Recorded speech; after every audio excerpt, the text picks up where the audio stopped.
I guess I'm next. Next, we have Rich Steiner, the host of today's I-80 group meet.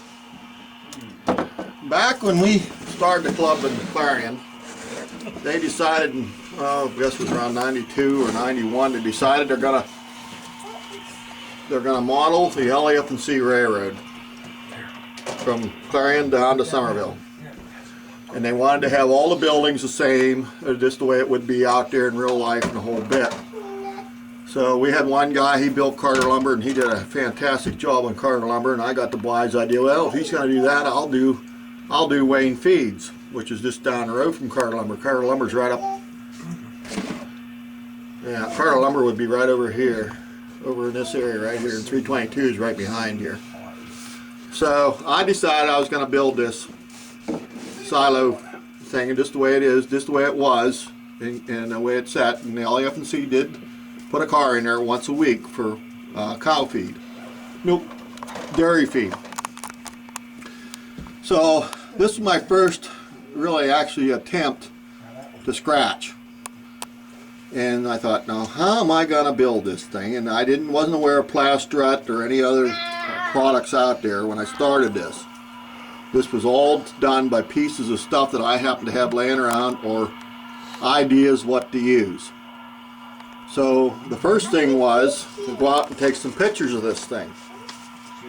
So I did. I went out and I took all different angles and all different, you guys can pass these around if you want, all different angles and how it went and how the thing was built and the whole thing. And so the first thing I noticed was that the ribs on the silos were pretty heavy, and I got to figure out what I was going to use.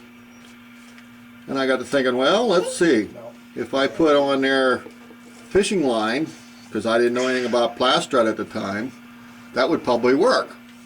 So I had some 25-pound fishing line here that I used to have when I went salmon fishing up in Lake Erie, and I just happened to have some. So I went ahead and I started gluing fishing line around there. First thing I had to do was make sure I had them all equally spaced. So I had a little piece of paper, wide enough, measured out. I believe these are 16 apart, 16 inches apart or so. And then I'd draw a little line on there, and then I tried to glue those on. Well, needless to say, they didn't stick very good because I didn't put any pipe solvent cleaner on the conduit. This is just regular PVC electrical conduit is all this is. So I had a heck of a time trying to get those all to glue on there and stay on there, and I used Miracle Glue. So I had my fingers and everything else. I mean, it really was a mess, it really was. And until I got it to where I was happy with it. So that's why you see a lot of dirt and everything. But if you look at the pictures, there's a lot of rough spots on the in between. So it worked out okay. So once I got all those done, and there's a pile of little pieces of string about yay long around there, I decided, okay, we'll get that, we'll set them babies in there. Okay, so I went ahead and set them in there, and then I found some pieces of styrene that I made the little access panels at the bottom. And it's very lightly weathered also. So, and to hold the roof on, this is just fly line, real light fly line for the cable. If you look at them pictures, there's a cable comes down along the outside of the building and ties in down below, and that's what holds the roof down. Okay, the electrical conduit, it wraps around the building and into the side here, into the little operator's building here, is all plastic that I heated and I stretched. You know, did you ever do that when you were a kid and you stretched the plastic until it broke apart? Well, that's what I did. I stretched it until I got that diameter.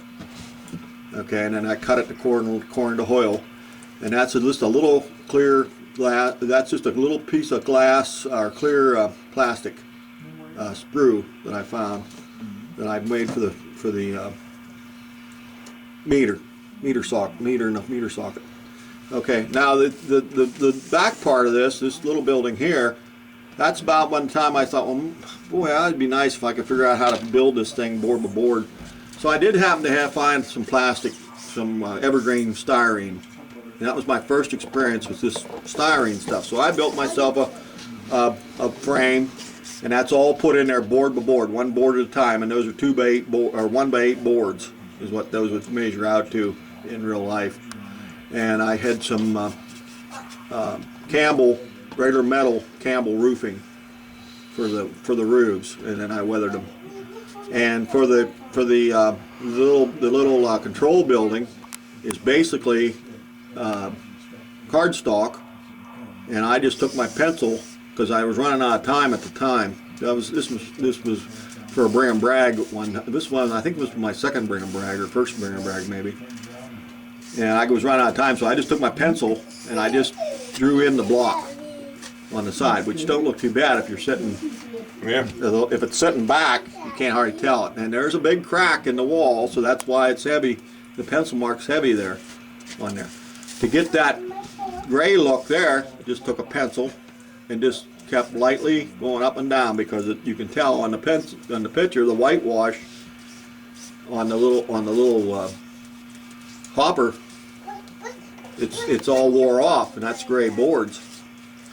Okay, so he had a big Trax truck that he hauled out of, so he couldn't get his truck under this anymore. This wasn't being used. He went out and got him a piece of PVC pipe and put it in there, and he'd pull his truck up here and he'd load out of here. So there's a picture of that, I believe, someplace. I don't know where all the pictures went, but anyhow, that's what he did. He just took a cable and just hooked it in there. So, and then for the track, I just took a piece of just good old Code 100 and just put it in there and weathered the hell out of it. And that was the first thing the guy said when I had it to the regional convention was, he says, "That's the wrong scale track, but that ain't gonna work," you know, and that there just started turning me off right off the bat. So, but anyhow, that's a long story, make a long story short. But anyhow, that's basically it. And I put it on a piece of thing so I could handle it.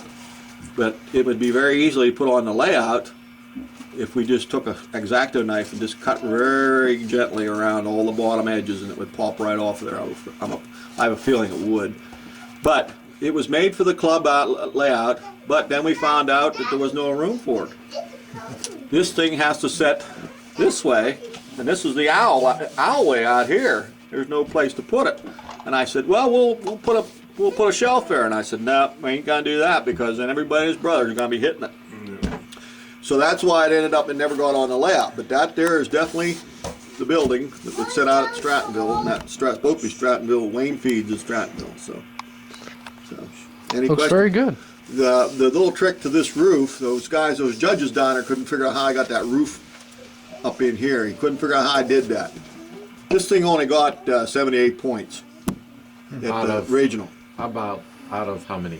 He needed 87.5. This thing only got 78 think points, and I was 125 max. PO'd when he gave me 78 points for all that work. I mean, this was a 4-month project, and I let them have it. I said, never again. I'll never do it again.